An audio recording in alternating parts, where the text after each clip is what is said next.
대규모 피해를 일으킨 사모펀드 사태와 관련해 배상 비율이 결정되거나 법원 판결이 나오는 등 사건이 조금씩 마무리되고 있습니다. 하지만 라임이나 옵티머스 등 일부 펀드들만 보상이 진행됐을 뿐 아직 조사조차 시작 못한 펀드들도 수두룩한데요. 피해도 억울한 마당에 보상에서도 소외된 투자자들은 오늘도 소갈이를 하고 있습니다. 이광호 기자가 취재했습니다. 지난 2019년 예금 통장에 둔 부동산 자금을 투자하라는 신한은행 PB의 권유를 받은 A씨는 안전하다는 말을 믿고 사모펀드에 투자했습니다. 그전엔 사모펀드에 투자했던 경험도 투자할 생각도 없었는데 그 한 번의 투자가 1년 넘게 계속되는 악몽의 시작이었습니다. 받은 게 그게 3억이에요. 그래서 다 잘랐대요. 하지 마라. 아무것도 하지 말고 그냥 있어라.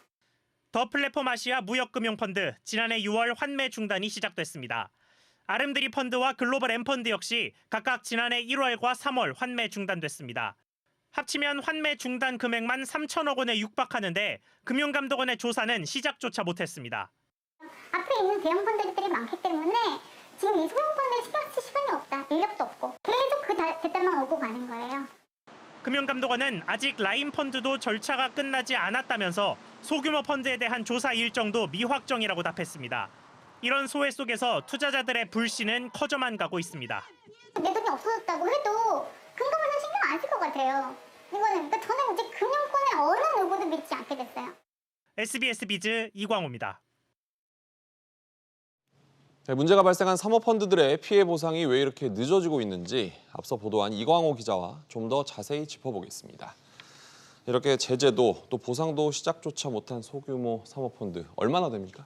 네, 일단 금감원이 집계한 자료를 보면요. 지난해 말 기준으로 환매 연기 펀드 총 6조 8천억 원 중에 라임과 옵티머스 등 소위 5대 펀드의 비중이 42%에 달하는 상황입니다. 네. 이 자료가 나왔을 당시에는 5대 펀드에 그만큼 투자금이 집중됐다라는 뜻으로 자료가 작성이 됐었는데 하지만 시간이 지나고 이제 와서 놓고 보니 나머지 58%, 액수로 한 4조 원가량 되는데 이 투자금도 결코 적지 않은 상황이죠. 네. 투자 규모를 펀드별로 집계를 한다면야 당연히 5대 펀드가 훨씬 크긴 하겠습니다만 투자자 개인이 지는 부담은 5대 펀드거나 아니거나 비슷하거든요. 그래서 금감원이 지나치게 공급자 중심의 효율주의에 빠졌던 것 아니냐는 비판이 가능한 대목입니다. 그렇다면 해결책이 있을까요? 네, 그 부분이 사실 좀 어렵습니다. 사실 가장 직관적인 방법이라고 하면 사건의 담당자 수를 더 늘리는 거겠죠. 그런데 일회성 사건의 인력을 갑자기 늘리면 이 사건이 종료된 뒤에 조직이 지나치게 비대해질 수 있습니다. 네. 그래서 어떤 해결 방법이 있을지 취재를 좀 해봤는데 먼저 투자자 소송을 대행하고 있는 변호사 이야기 직접 들어보시죠.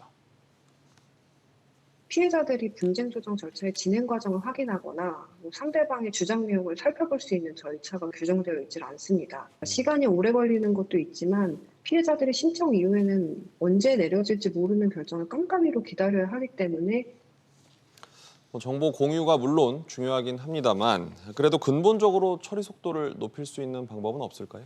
네, 저도 힌트를 좀 얻으려고 이번에는 경제 관련 사건 처리에 전문성이 높은 공정위의 사건 처리 방식을 좀 취재해 봤는데요. 네.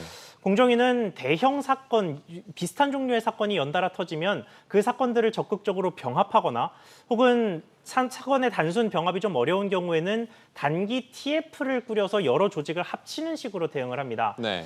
그런데 지금 금감원을 보면 같은 펀드여도 각각 다른 금융사에서 팔았다면 조사를 분리해서 하는 방식을 많이 쓰고요.